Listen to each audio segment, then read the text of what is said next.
You're still listening to Kumbang channel and this is KT News.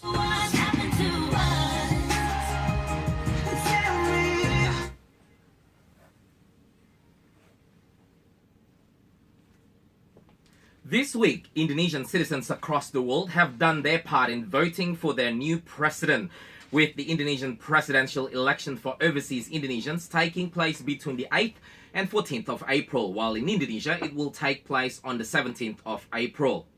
In Macau and Hong Kong, the election for the Indonesians in two cities took place from 9 a.m. to 7 p.m. today. According to the Indonesian Election Committee, as of end of last month, there were around 83,000 Indonesian citizens in the two SARs that were registered to join the election.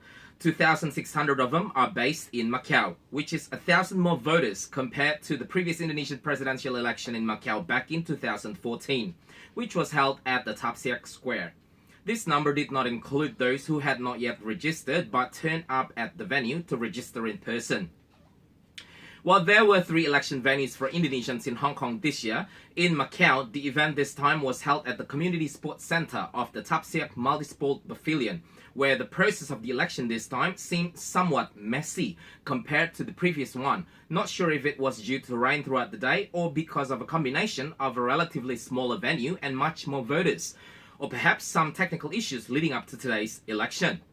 Reportedly, some voters whose registration had been confirmed by the committee did not receive their C6 form, which is needed for them to receive the voting papers.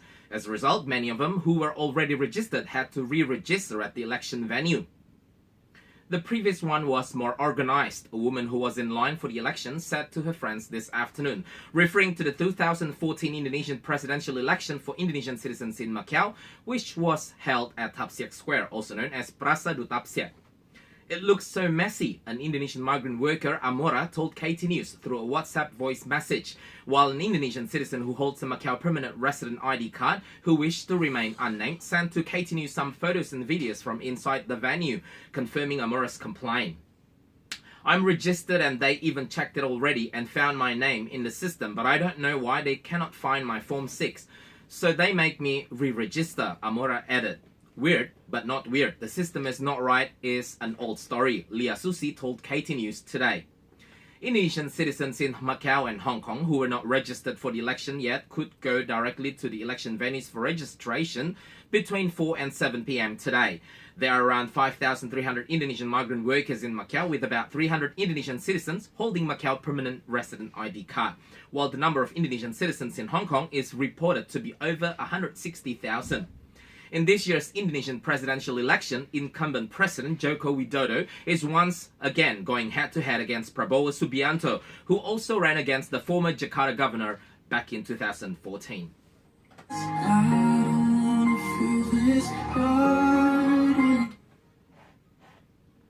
Macau's Health Bureau announced this week a small outbreak of rubella in Macau, as 14 cases of this disease, also known as German measles, have been recorded since the beginning of this month, the Macau Post Daily reported earlier this week. According to the Bureau, 11 cases involved local residents, while 3 cases were of non-resident workers.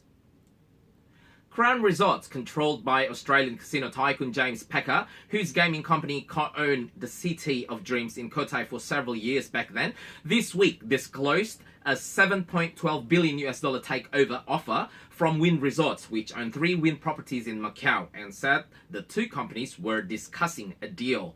The talks were short-lived, however. Wynn said they were revealed too soon and ended negotiations. The discussions were initially reported in the Australian Financial Review newspaper and confirmed shortly later by Crown. It looked like a tried and tested play to root out a higher bidder until Wynn walked away, as reported by the Macau Post Daily. Several media across the world have reported about WhatsApp, Facebook and Instagram servers being down today, confirming some problems experienced by some of these social media users in Macau starting around 7 p.m.